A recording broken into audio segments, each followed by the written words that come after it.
सुप्रभात। Class 12 lesson number 4 का आज हम लोग चौथा पार्ट पढ़ेंगे। चौथे पार्ट में असहाय अपाहिज को प्रश्नों के उत्तर न दे सकने पर सोचने व कुछ और अन्य प्रश्नों के उत्तर बताने के लिए विवश किया गया है। कुछ और प्रश्नों के उत्तर बताने के लिए विवश किया गया है और उसकी पीड़ा से आनंद उठाकर उसे और कष्ट दिया गया है। सोचिए, बताइए, आपको अपाहिज होकर कैसा लगता है? कैसा निर्दयतापूर्वक प्रश्न है। कैसा यानी कैसा लगता है? हम खुद इशारे से बताएंगे कि ऐसा लगता है। सोचिए, बताइए, थोड़ी कोशिश करिए। यह अवसर खो देंगे। आप जानते हैं कि कार्यक्रम रोचक बनाने के वास्ते हम पूछ कर उसको रुला देंगे। इंतज़ार करते हैं, आप भी उसके रो पड़ने का करते हैं।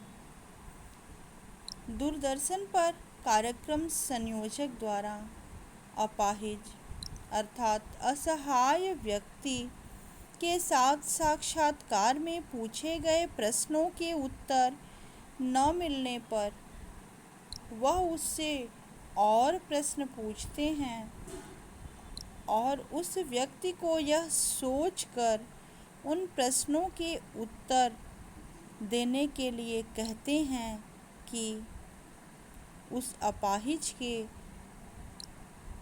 संवेदनशील भावों को चोट पहुंचाते हुए कितना निर्दयतापूर्वक प्रश्न पूछा जाता है कि आपको अपाहिज होकर कैसा लगता है। किसी भी अपाहिज व्यक्ति से अगर इस तरह का प्रश्न पूछा जाएगा तो उसे कितनी वेदना होगी, कितनी पीड़ा होगी, इसका जरा भी ध्यान संयोजक को नहीं होता है। उन्हें तो अपना स्वार्थ सिद्ध करना है और क्या करना है कि कार्यक्रम को रोचक बनाने के लिए लोगों को एकदम द्रवित कर देना है, उसे रुला देना है। यानी कैसा लगता है? हम खुद इशारे से बताएंगे कि ऐसा लगता है।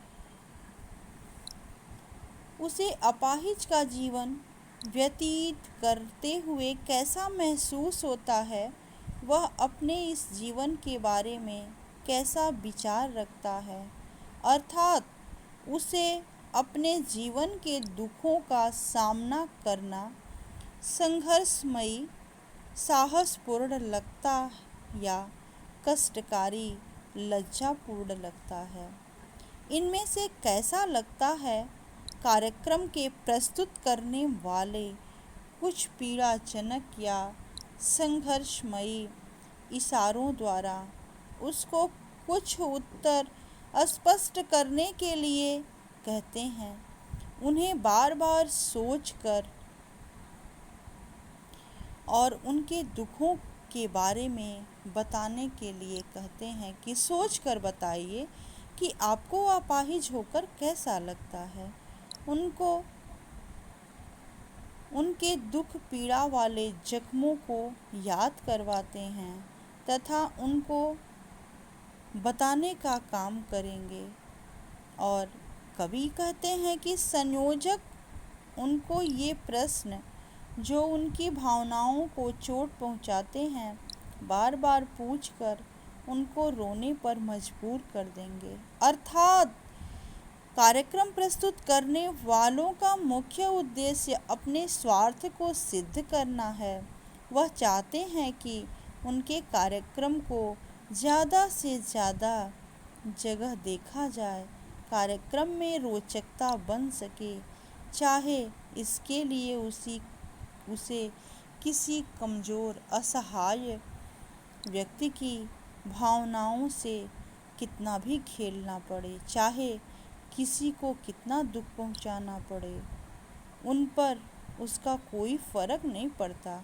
और वे जानते हैं कि उनके दर्शक भी इस बात का इंतज़ार करते हैं कि वो भी किसी की पीड़ा व दुख का आनंद उठा सकें। कवि उन व्यक्तियों पर व्यंग करता है इस पद्यांश में जो किसी असहाय की पीड़ा को दिखाकर या पीड़ा को देखकर आनंद उठाते हैं। यह उससे अपने स्वार्थ की पूर्ति करना चाहते हैं। भाषा सरल सहज भाषा सरल सहज तथा प्रवाहपूर्ण है और साधारण शब्दों में विचार की गहनता का सुंदर दृश्य कवि ने प्रकट किया है। प्रश्नोत्तर शैली का नाटकीयता आई है और अनुप्रास अलंकार व पुनरुक्ति प्रकाश अलंकार का सुंदर प्रयोग हुआ है। चित्रात्मक शैली का प्रयोग सुंदर प्रकार से हुआ है। आगे वाला जो पद्यांश है उसको हम लोग अगली क्लास में पढ़ेंगे। धन्यवाद।